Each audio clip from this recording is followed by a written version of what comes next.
الشيطان الرجيم. بسم الله الرحمن الرحيم.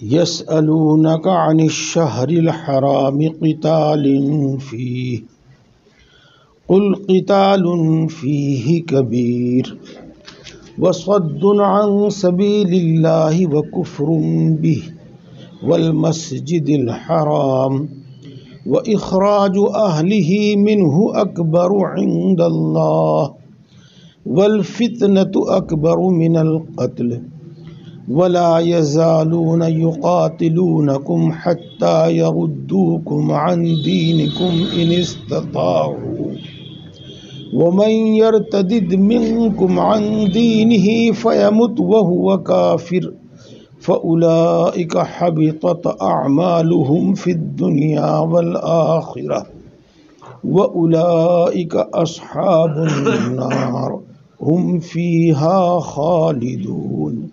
صدق اللہ العظیم.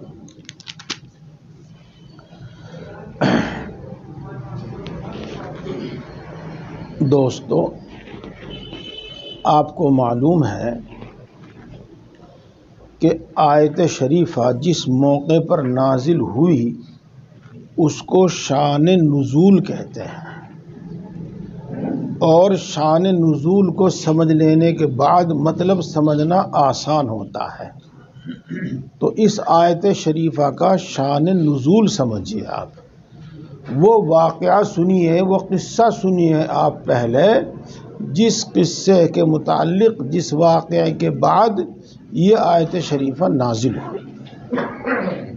قصہ کچھ اس طرح پر ہے کہ رسول اللہ صلی اللہ علیہ وسلم اور تمام صحابہ کرام رضوان اللہ تعالی علیہم اجمعین مکہ مکرمہ والوں کی تکلیفوں سے، ایذاؤں سے تنگ آ کر مکہ چھوڑ کر مدینہ منورہ آ گئے تھے.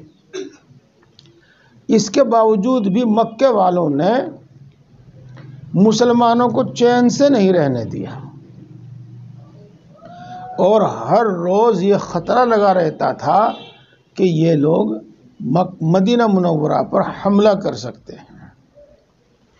تو رسول اللہ صلی اللہ علیہ وسلم نے چند صحابہ کی ایک مختصر سی جماعت 12-13 آدمی روانہ فرمائے مدینہ منورہ سے طائف کی طرف، اور ان کی ذمہ داری یہ لگائی کہ تم قریش مکہ کی حرکتوں پر نظر رکھو. تو یہ حضرات وہاں تھے تو اچانک جھڑپ ہو گئی، اور اس جھڑپ میں ایک کافر مارا گیا، مکے والوں کا ایک آدمی مارا گیا. یہ تو واقعہ ہوا. اب اس بات کو مکے والوں نے، قریش نے، کافروں نے، سب نے ایک بڑا بتکڑا بنا لیا، اور مسلمانوں کو، اسلام کو، رسول اللہ صلی اللہ علیہ وسلم کو بدنام کرنے کا اس کو ذریعہ بنا لیا. چونکہ معاملہ اس طرح پر تھا، جیسے کہ پہلے آپ سن چکے ہیں کہ 4 مہینے ایسے ہیں جن میں جنگ کرنا منع ہے، قابل احترام مہینے 4 مہینے. ان میں سے ایک تو ہے رجب. رجب رمضان سے پہلے شعبان ہوتا ہے، اور شعبان سے پہلے مہینے کا نام ہے رجب.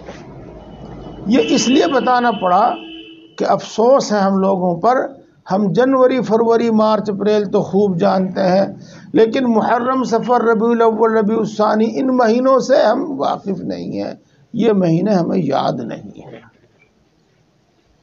ایک تو ان میں سے رجب، اور 3 مہینے ہیں متواتر، شوال، ذی قعد اور ذی الحج. یہ 4 مہینے قابل احترام مہینے ہیں، اور ان کے احترام کا ایک حصہ یہ ہے کہ ان میں جنگ نہ کی جائے. تو صحابہ پر یہ الزام لگا کر کہ انہوں نے قابل احترام مہینوں میں جنگ کی اور ایک آدمی کو قتل کر دیا، بدنام کرنے کا سلسلہ شروع کر دیا۔ اصل معاملہ کیا تھا؟ اصل معاملہ یہ تھا، آپ حضرات کو معلوم ہے کہ چاند کے مہینے 29 کے بھی ہوتے ہیں اور 30 کے بھی ہوتے ہیں۔ بعض جگہ چاند نظر آ جاتا ہے 29 کا تو وہ اگلے دن اس کو پہلی تاریخ مان لیتے ہیں، اور بعض لوگوں کو چاند نظر نہیں آتا، خبر بھی نہیں ملتی، تو اگلے دن اس کو 30 تاریخ مانتے ہیں۔ تو رجب سے پہلے کا جو مہینہ ہے جمادی الاخری اس کو کہتے ہیں، اس کی 29 تاریخ تھی۔ اب ان صحابہ کرام کو یہ ثابت نہیں ہو سکا کہ چاند نظر آیا، اور اگلے دن 30 جمادی الاولی ہے، یہ اگلے دن رجب کی پہلی ہے، تو یا تو چاند نظر آنے سے پہلے یہ واقعہ ہو گیا کہ اس کافر کو قتل کر دیا، یا چاند نظر آنے کے بعد اور صحابہ کو معلوم نہیں ہو سکا کہ رجب کا مہینہ شروع ہو گیا تو اس وقت اس کو قتل کر دیا۔ تو قابل احترام مہینے میں قتل کر دیا، قابل احترام مہینے میں قتل کر دیا، اس طریقے سے بات کا بردکڑا بنا کر صحابہ کو، دین اسلام کو اور خود رسول اللہ صلی اللہ علیہ وسلم کو بدنام کرنا شروع کر دیا۔ بات تو خوب سمجھ میں آ ہی گئی آپ حضرات کے۔ ہاں، ایک خاص بات اور ہے، وہ بھی سنیے گا آپ۔ اس سلسلے میں رسول اللہ صلی اللہ علیہ وسلم پر نشانہ زیادہ سادھا انہوں نے کہ دیکھو یہ اپنے آپ کو دین ابراہیم کا پیروی کرنے والا بتاتے ہیں، اور دین ابراہیم میں تو یہ 4 مہینے قابل احترام ہیں، ان میں تو جنگ ہوتی نہیں، لیکن اس نے جنگ کر لی، تو بتاؤ اس کا کہاں کا دین رہا؟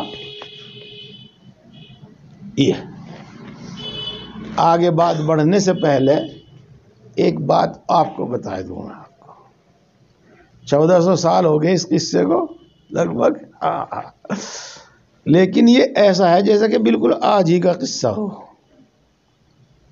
چاہے غیر ہو اور چاہے بددین مسلمان ہو، سب کا ایک ہی طرز عمل ہے۔ اگر داڑھی والے سے کچھ بات ہو گئی تو پوچھو نہ کچھ کہ آسمان سر پہ اٹھا لیں، بلکہ زمین سر پہ اٹھا لیں، آسمان تو سر سے اوپر ہے ہی پہلے ہی سے۔ اور اگر کسی مولانا صاحب سے کوئی بات ہو جاوے بس پھر تو کچھ پوچھو ہی نہ۔ میرے دوستو، اس سلسلے میں ایک بات یاد رکھو، پہلی بات، چاہے کوئی مولوی ہو، حافظ ہو، حضرت جی ہو، عام مسلمان ہو، دیکھو کوئی خطاؤں سے پاک نہیں ہے۔ انبیاء کرام علیہ السلام کے علاوہ کوئی خطاؤں سے پاک نہیں ہے، تو گناہ اور غلطی کسی سے بھی ہو سکتی ہے، اس کو اچھالنا اور اس کو دین کو بدنام کرنے کا ذریعہ بنانا، علماء کو بدنام کرنے کا ذریعہ بنا لینا، یہ خود اس شخص کو بدنام کرنے کا ذریعہ بنا لینا، یہ خود اس بدنام کرنے والے کی بددینی اور بدنیتی کا پتہ دیتا ہے، بلکہ اسلام دشمنی کا پتہ دیتا ہے، اسلام سے نفرت اور دین سے نفرت کا پتہ دیتا ہے۔ لہذا کبھی ایسا نہ کرنا چاہیے، بلکہ دیکھنا چاہیے کہ واقعی غلطی ہوگی، ہاں بھائی توبہ کر لی ہوگی، بات ختم۔ اور پھر سنی سنائی بات وہ تو بہت ہی زیادہ غلط ہے، بہت ہی زیادہ غلط ہے۔ حقیقت تک نہ پہنچنا اور بدنام کرنا شروع کر دینا، یہ تو بہت ہی بری بات ہے۔ بہرحال چاہے سچ بھی ہو، صحیح بھی ہو، تو ایسی بات نہیں کہنی چاہیے جس سے تمام علماء پر دھبا لگے، ایسی بات نہیں کہنا چاہیے جس سے تمام دیندار لوگوں پر دھبا لگے، ایسی بات نہیں کہنا چاہیے جس سے دین اسلام پر دھبا لگے۔ آج یہ غلطی ہماری تو ہے ہی، لیکن دوسرے لوگوں نے بھی، اول تو الحمدللہ ایسا ہے نہیں، لیکن مان لو تھوڑی دیر کے لیے اگر کسی رومال والے نے سر پر رومال رکھ کے کچھ کر دیا تو بس پھر تو دین اسلام کی خیر نہیں، پھر تو پوری قوم، مسلم قوم کی خیر نہیں، پھر وہی جو وہاں سے چل رہا وہ ہم میں بھی ہے۔ اور یہ کوئی آج کی نئی بات نہیں، یہ 1400 سال پہلی پرانی بات ہے، 1400 سال سے کرنے والے یہ کام کرتے چلے آ رہے ہیں۔ یہ ہے تو دیکھو یہ واقعہ ہوا، اللہ تبارک و تعالیٰ نے خود اس واقعے کا جواب دیا، اس اعتراض کا جواب دیا اور ان کی ان شرارت کا جواب دیا جو اب آپ اس آیت شریفہ میں سنیں گے۔ دیکھو دوستو، اس کا ایک سیدھا سادہ تو جواب وہی تھا جو آپ واقعے میں سن چکے، کیا کہ بھائی ان کو یہ تحقیق نہیں ہو سکی تھی کہ رجب شروع ہو گیا یا جمادی الاخری ہے، اس غلط فہمی میں یہ کام ہوا، تو انہوں نے جان بوجھ کر قابل احترام مہینے میں یہ قتل نہیں کیا، قابل احترام مہینہ جانتے ہوئے پھر یہ قتل نہیں کیا، بلکہ ان کو تو یہ رہا کہ یہ جمادی الاولیٰ کی آخری تاریخ ہے، آخری دن ہے، ان کو تو یہ رہا، اس کا جواب تو یہ تھا۔ لیکن اللہ تبارک و تعالیٰ جانتے تھے کہ اتنا تو ان کو بھی پتا ہے جو اعتراض کر رہے ہیں اور جو بدنام کر رہے ہیں، اتنا تو ان کو بھی پتا ہے، لیکن اس کو نظر انداز کر کے وہ خام خواہ بدنام کرنے کی ناپاک کوشش کر رہے ہیں۔ اس لیے اللہ تبارک و تعالیٰ نے یہاں دوسرا جواب دیا، اور وہ جواب ہم اور آپ بھی خوب اپنی زبان میں استعمال کرتے ہیں، اور میں آپ کی اور اپنی زبان میں ہی اس کو سمجھانا چاہتا ہوں۔ چلو بھائی، ہم سے تو ہو گیا جو کچھ ہو گیا، لیکن تو نے اپنے اپے کو بھی دیکھا نہیں، تو کیا حرکتیں کرے ہیں؟ بھائی ہم سے تو ہو گیا، مسلمانوں سے تو ہو گیا، جیسا کچھ ہو گیا، جس طرح بھی ہو گیا ہو گیا، لیکن تم بھی دیکھو تمہاری اپنی حرکتیں کیا کیا ہیں۔ اگر تمہیں یاد نہ ہو تو ہم بتا دیتے ہیں، لو سن لو۔ تم لوگ اللہ کے دین سے لوگوں کو روکتے ہو، اور تم لوگ خود بھی اس دین کا اور اللہ کا انکار کرتے ہو، اور تم لوگ لوگوں کو مسجد حرام میں اللہ کی عبادت کرنے سے روکتے ہو، اور تم لوگ جو مسجد حرام کے سب سے زیادہ حقدار ہیں عبادت کرنے کے، ان کو مسجد حرام اور مکہ مکرمہ ہی سے نکال باہر کرتے ہو۔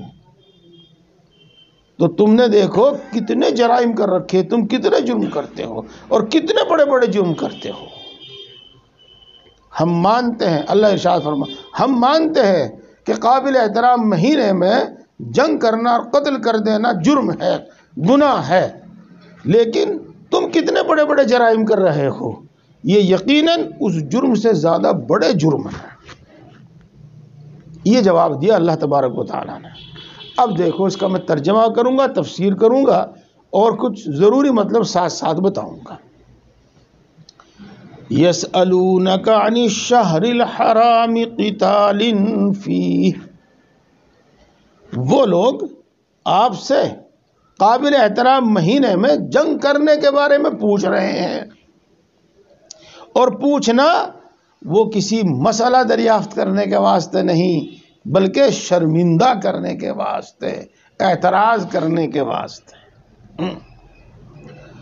آپ فرما دیجئے قل قتال فیہ کبیر، آپ فرما دیجئے ہاں قابل احترام مہینوں میں قتل کرنا بڑا گناہ ہے، بڑا جرم ہے۔ وصد عن سبیل اللہ، اور اللہ کے راستے سے روکنا، اللہ کے راستے سے روکنا، اللہ کے دین سے روکنا۔ اللہ کا راستہ کیا ہے؟ اللہ کا دین۔ اور اس طرح نہ سمجھ میں آیا ہو تو آسان الفاظ میں وہ تمام اعمال جو اللہ کے نزدیک کر دیں، وہ تمام نیک کام جن سے اللہ راضی ہو، ہر وہ کام اللہ کا راستہ ہے۔ ان تمام کاموں کو کہہ دیتے ہیں دین۔ تو اللہ کے دین سے روکنا لوگوں کو۔ وَكُفْرٌ بِهِ، اس کے دو مطلب ہو سکتے ہیں. اور اللہ کے دین کا انکار کرنا، اللہ کے دین کا انکار کرنا، اللہ کے دین کو نہ ماننا. اور دوسرا مطلب اس کا، اور اللہ کا انکار کرنا، اللہ کو نہ ماننا. دوسری بات ہوگی. اللہ کے دین کو تو مانتے ہی نہیں تھے، وہ تو بالکل صاف بات ظاہر ہے. اور اللہ کا انکار کرنا، حالانکہ اللہ کی تو عبادت کرتے تھے. یہ میں آپ کو پہلے بھی شاید تفصیل سے بتا چکا ہوں، آج مختصر انداز میں بتاتا ہوں. اگر کوئی شخص اللہ کو مانے لیکن اس طرح نہ مانے جیسا کہ اللہ ہے، اور جس طرح اس کو ماننا چاہیے اس طرح نہ مانے، تو وہ نہ ماننا ہی ہے. تو اللہ کو ماننا اور شرک کے ساتھ ماننا یہ نہ ماننا ہی ہے. تو اللہ کا انکار کرنا اور لوگوں کو مسجد حرام سے روکنا. مسجد حرام تو آپ جانتے ہی ہیں، بیت اللہ کہہ لیجیے گا، بیت اللہ سے روکنا، مسجد حرام سے روکنا.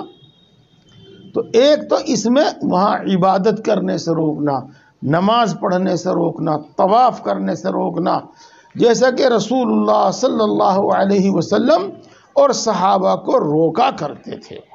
اور وہاں پر نماز پڑھنے والوں اور طواف کرنے والوں کو تکلیفیں پہنچاتے تھے تاکہ یہ یہاں پر نماز نہ پڑھیں، تاکہ یہ یہاں پر طواف نہ کریں. اور مسجد حرام والوں کو مسجد حرام سے نکالنا، یعنی مکہ مکرمہ میں رہنے والوں کو مکہ مکرمہ سے نکالنا.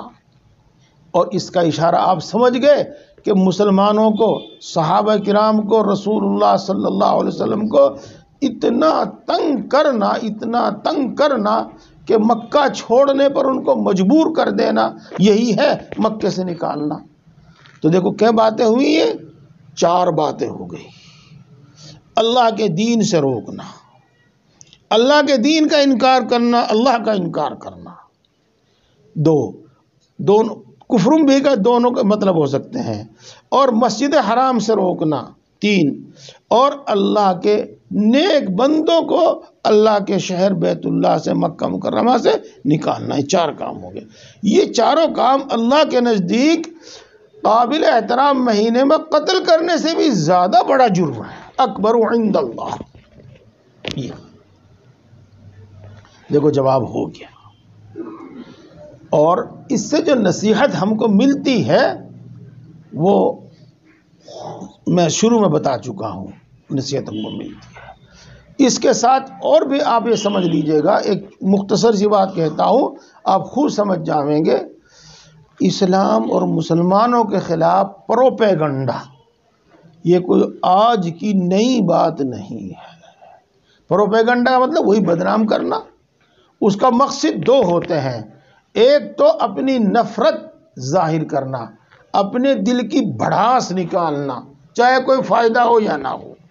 طاقت کے زعم میں، طاقت کے گھمنڈ میں اپنے دل کی بھڑاس نکالنا، ایک تو مطلب یہ ہوتا ہے.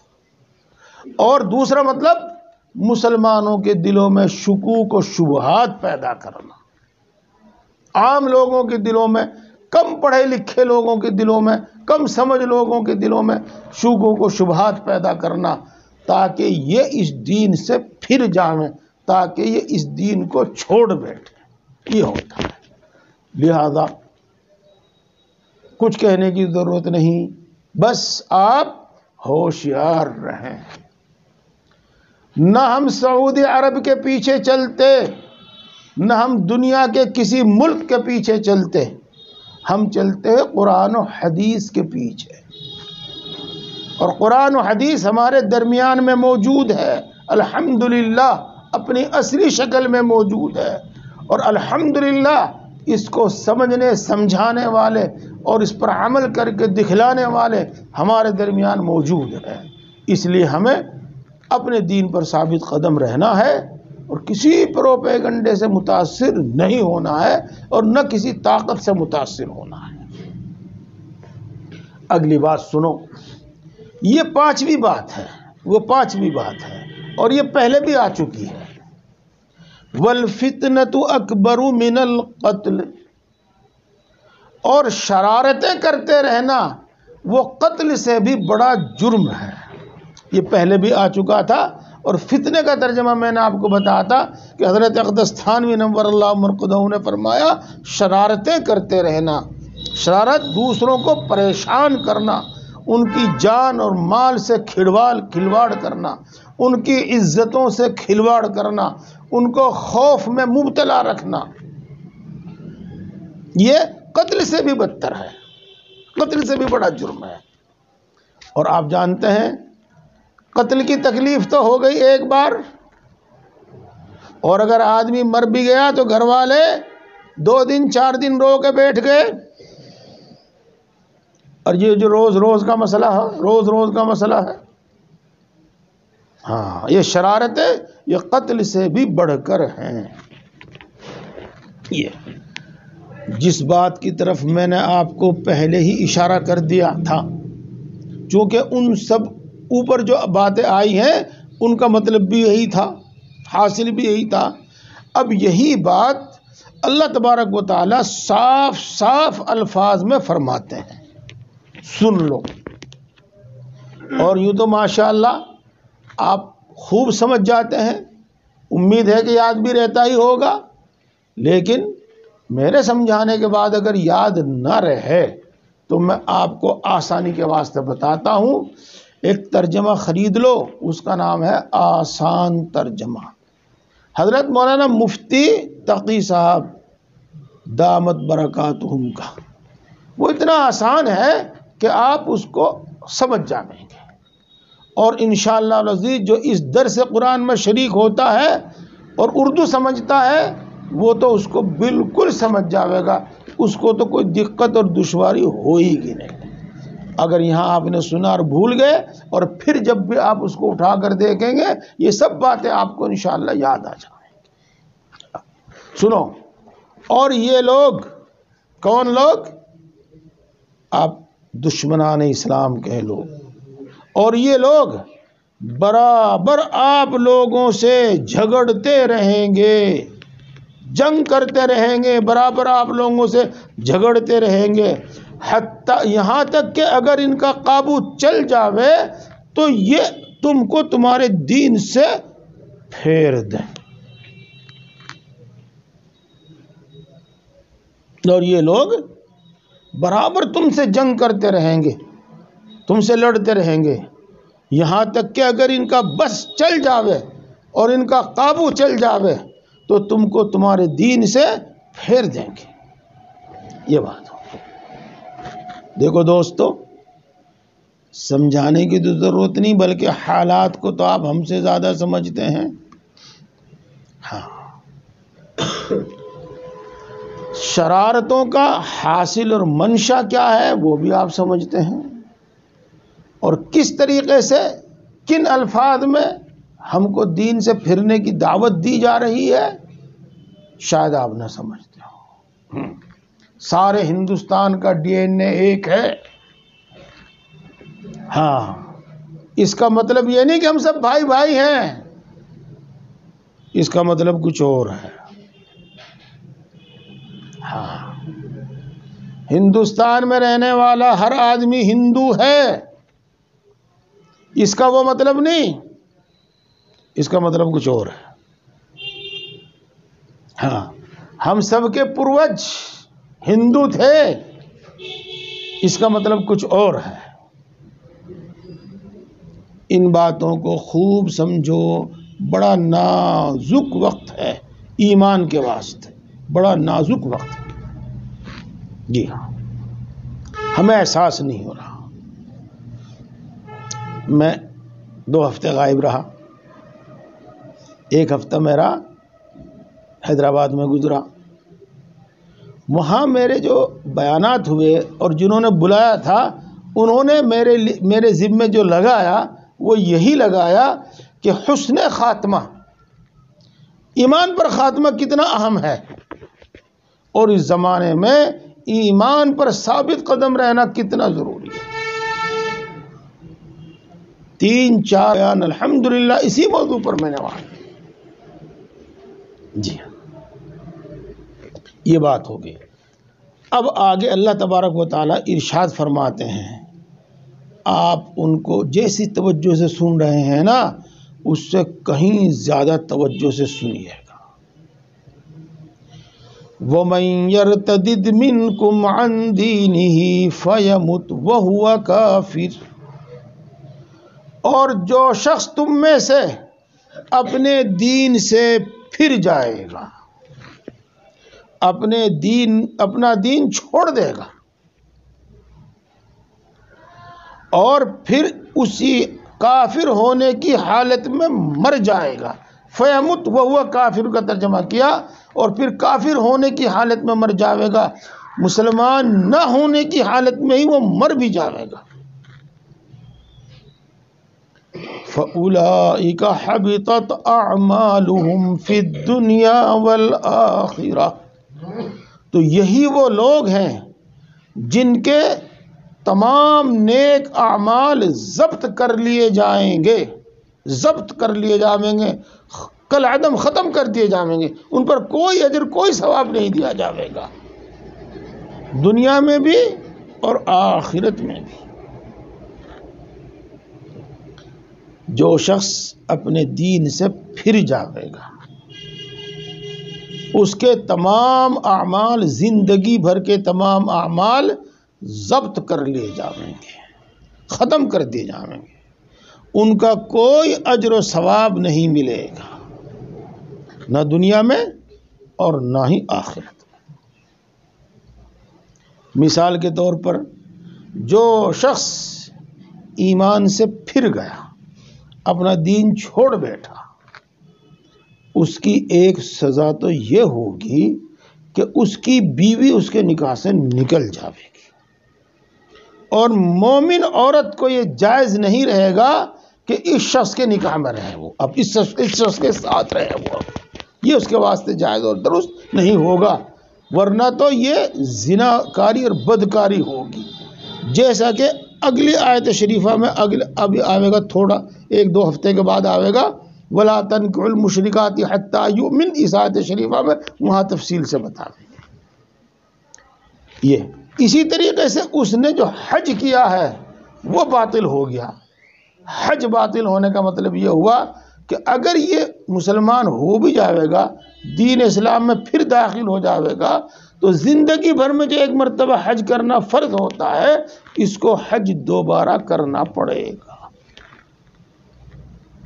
اور یہ مسلمان ہو جاوے گا اور پھر یہ دونوں ساتھ رہنا چاہیں تو ان دونوں کو نکاح دوبارہ کرنا پڑے گا۔ اسی طریقے سے اس شخص کو مسلمانوں کے قبرستان میں دفن نہیں کیا جائے گا، اس شخص کی نماز جنازہ نہیں پڑھی جائے گی، غرض زندگی میں مسلمان ہونے کی وجہ سے جو برتاؤ کیا جاتا ہے وہ اس کے ساتھ برتاؤ نہیں ہوگا، اور آخرت میں اس کے تمام اعمال برباد، اس واسطے کہ یہ آپ کو معلوم ہے کہ آخرت جو ہے وہی بدلے کا دن ہے، یوم الدین بدلے کا دن، روز جزا بدلے کا دن۔ اصل میں تو تمام نیک اعمال کا بدلہ وہیں ملے گا، یہاں تو جو کچھ ہے وہ رنگے میں ہے، اور وہاں جب اعمال ضبط ہو جائیں گے تو کسی نیک عمل کا کوئی بدلہ نہیں ملے گا، اور جو کافر کی سزا ہے وہ سزا ہوگی اس کی۔ کیا سزا ہے؟ وَأُولَئِكَ أَصْحَابُ النَّارِ، اور یہی لوگ جہنم والے ہیں، ہم فیہا خالدون، اور یہ لوگ جہنم میں ہمیشہ ہمیشہ رہیں گے۔ یہ بات چونکہ آپ کی جانی پہچانی ہے کہ کافر مشرک جنت میں داخل نہیں، اللہ تعالی ارشاد فرماتے ہیں لا يدخلون الجنت حتى يلج الجمل في سم الخياط، وہ لوگ جنت میں داخل نہیں ہوں گے حتیٰ کہ اونٹ سوئی کے سوراخ میں سے نکلے، اور یہ بات ہر آدمی جانتا ہے کہ اونٹ سوئی کے سوراخ میں کو نہیں نکل سکتا، تو کافر مشرک جنت میں نہیں جا سکتا. یہ اور دوسری سزائیں جو ہیں وہ آپ سنتے رہتے ہیں اور انشاءاللہ قرآن پاک میں آتی رہیں گی، بتاتے رہیں گے. آج میں آپ کو ایک دوسری ضروری بات بتانا چاہتا ہوں، اور وہ بات جب تک آپ نہیں سنیں گے، اتنی بات سن کر آپ غلط فہمی میں مبتلا ہو سکتے ہیں. دیکھو، ہماری کم علمی کی وجہ سے ہم یہ سمجھتے ہیں کہ جب کوئی شخص اپنا دین چھوڑ کر ہندو بن جاوے تو سمجھو بس وہ اسی وقت کافر ہوا، یا عیسائی بن جاوے یا کچھ اور بن جاوے تو جب ہی وہ ہوا. دوستو ایسا نہیں ہے، صرف ایسا نہیں ہے، ایسا نہیں انہوں کا ہو، بلکہ صرف ایسا نہیں ہے. بلکہ دیکھو ایمان کسے کہتے ہیں؟ التصدیق بما جاء به النبی صلی اللہ علیہ وسلم، ان تمام باتوں کو سچا ماننا جن باتوں کو رسول اللہ صلی اللہ علیہ وسلم لے کر آئے ہیں، ان تمام باتوں کو سچا جاننا. اگر کوئی شخص مان لو، میں وہ نہیں بتا رہا ہوں، مثلا وہ 100 چیزیں ہیں یا 10 چیزیں ہیں، جو بھی ہیں وہ، اگر وہ 10 کی 10 کو مانے تو مومن، اور 10 میں سے ایک کا بھی انکار کر دے تو وہ پھر مومن نہیں ہے، پھر وہ مومن نہیں ہے، وہ پھر کافر ہے. وہ لا الہ الا اللہ محمد رسول اللہ پڑھتا رہے، وہ نماز پڑھتا رہے، روزہ رکھتا رہے، لیکن کافر ہے. اس بات کو ہمیشہ یاد رکھنا، ہمیشہ یاد رکھنا. التصدیق بما جاء به النبی صلی اللہ علیہ وسلم، اللہ کے رسول صلی اللہ علیہ وسلم جن چیزوں کو لے کر آئے ہیں ان میں سے ان سب ہر ایک کو سچ ماننا، یہ ایمان ہے. ان میں سے کسی ایک کا بھی انکار کر دیا تو ایمان نہیں ہے، ایمان سے باہر ہے. یہ ہے اصول جن کو اردو ہم یوں کہتے ہیں ضروریات دین کو ماننا، اور ضروریات دین میں سے کسی ایک کا انکار کر دینا وہ کفر ہے. یہ بھی بات ہو گئی. کیا وقت ہو گیا؟ اچھا بس اب یہ میں ہی ختم کرتا ہوں. اس اگلی آیت شریفہ کا تعلق ہے تو اسی سے، لیکن بات لمبی ہو جائے گی. اب میں کچھ اور سمجھاتا ہوں آپ کو، اور انشاءاللہ آپ بالکل سمجھیں گے اور یقین جانیں گے آپ کہ ہاں ہم کو بہت اچھی بات بتائی. آپ نے حدیث پاک میں سنا ہوگا من قال لا الہ الا اللہ دخل الجنہ، مشہور حدیث پاک ہے. جس نے لا الہ الا اللہ کہا وہ جنت میں داخل ہوگا. ہے نا؟ ایسا ہی ہے نا؟ لیکن کیا جو الفاظ ہیں مطلب بھی یہی ہے کیا؟ نہیں. میں اگر اس کا مطلب یوں کہوں کہ جو لا الہ الا اللہ زبان سے کہہ لے، یوں تو کہا نا، جو لا الہ الا اللہ کہہ لے جنت میں داخل، چاہے وہ اس پر ایمان نہ لاوے پھر بھی جنت میں داخل ہو جائے گا. پھر تو نہیں داخل ہونے گا نا. تو مطلب کچھ اور ہے. جو الفاظ بتائے گئے ہیں صرف وہی مطلب نہیں ہے، بلکہ اس کے ساتھ مطلب اور کچھ بھی ہے. اچھا چلو ہم نے مان لیا کہ وہ لا الہ الا اللہ پر یقین کر لے، تو کیا محمد رسول اللہ کے بغیر ہی؟ محمد رسول اللہ کے بغیر تو کام چلنے والا نہیں ہے. تو دیکھو حدیث پاک بالکل صحیح سچی، لیکن اس سے دھوکے میں مبتلا ہو جاتے ہیں لوگ. یہ دھوکے میں مبتلا ہو جاتے ہیں لوگ. ہاں دیکھو بھائی وہ تو نمازی آدمی ہے، آپ کے اس کہنے کا مطلب کیا ہے؟ بھائی دیندار آدمی ہے، اچھا آدمی ہے، نیک آدمی ہے، دھوکے باز نہیں ہے، جھوٹا نہیں ہے. یہ کہنے کا مطلب نمازی آدمی ہے، یہ نماز روزے کا پابند آدمی ہے. تو ایک لفظ بولا، 2 لفظ بولے، لیکن اس کے پیچھے بہت سارے معنی لگے ہوئے ہیں. اسی طریقے سے بھائی وہ تو کلمہ پڑھ لو، بھائی کلمہ پڑھ لو. کلمہ پڑھنا مطلب نہیں ہے، کلمہ پڑھنے کے لیے نہیں کہا جا رہا ہے. بلکہ اس کلمے کو یقین کرنے کے لیے کہا جا رہا ہے، اور اس کلمے کے واسطے جو چیز اور لازم اور ضروری ہیں ان سب پر یقین کرنے کے لیے کہا جا رہا ہے۔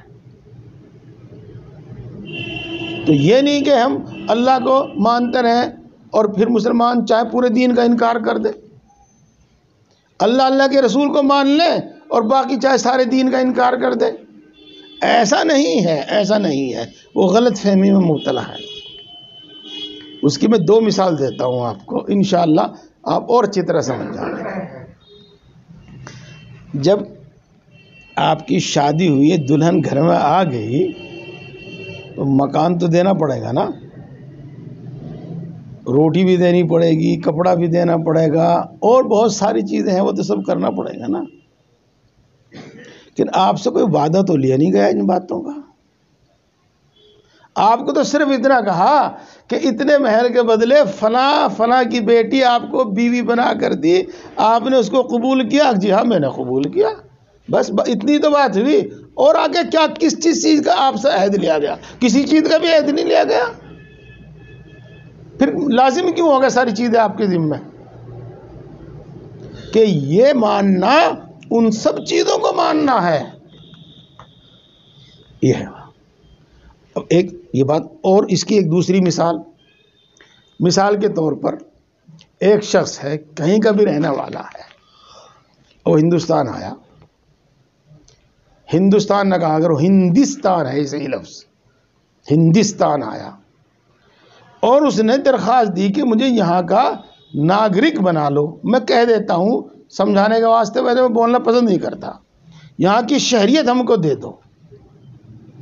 اس کی درخواست منظور کر لی گئی اور اس کو ہندوستان کا ناگرک اور شہری تسلیم کر لیا گیا۔ ٹھیک ہوگی بات؟ اتنا ہی تو کہا جائے گا، بس کسی کا دیکھ لینا، اتنا ہی تو لکھا ہوگا، ہاں بھائی یہ ہندوستانی ناگرک ہے، یہ انڈین ہے، انڈین، یہی تو بولا جائے گا بس۔ اب بتاؤ ہندوستان کے جتنے قانون ہیں وہ اس کے ذمہ ماننا لازم ہوں گے کہ نہیں ہوں گے؟ یہ اگر وہ ہندوستان کو اپنا ملک مانے لیکن ہندوستان کے ساتھ بغاوت کرے، غداری کرے، تو پھر اس کی سزا کیا ہوگی؟ تو لا الہ الا اللہ کہہ لو، کلمہ پڑھ لو، یہ ایک عنوان ہے کہ ان تمام باتوں کو مان لو جن کے ماننے سے مومن ہونے کے واسطے جن سب باتوں کا ماننا ضروری ہے۔ اور جب تک ان سب باتوں کو مانے گا جن کے مومن ہونے کے واسطے جن کا ماننا ضروری، وہ مومن، اور جب ان میں سے کسی بات کا ایک کا انکار کر دے گا تو مومن نہیں، سیدھی سی بات ہے۔ امید ہے کہ بات آپ کو خوب اچھی طرح سمجھ میں آ گئی ہوں گی۔ یہیں سے آپ یہ بھی سمجھ لیجئے گا کہ حدیث پاک کا سمجھنا ذرا سمجھانے سے جس بات سمجھ میں آتی ہے، ہم اپنے آپس کی گفتگو کو تو سمجھ لیتے ہیں لیکن علمی بات کو سمجھانا پڑتا ہے تب بات سمجھ میں آتی ہے۔ جی ہاں، اور یہی نہیں، صرف دین میں ہی یہ بات نہیں ہے۔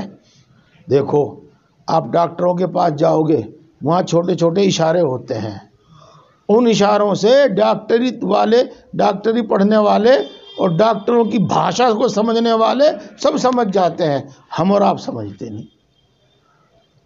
اور یہی سب جگہ کا حال یہی ہوتا ہے۔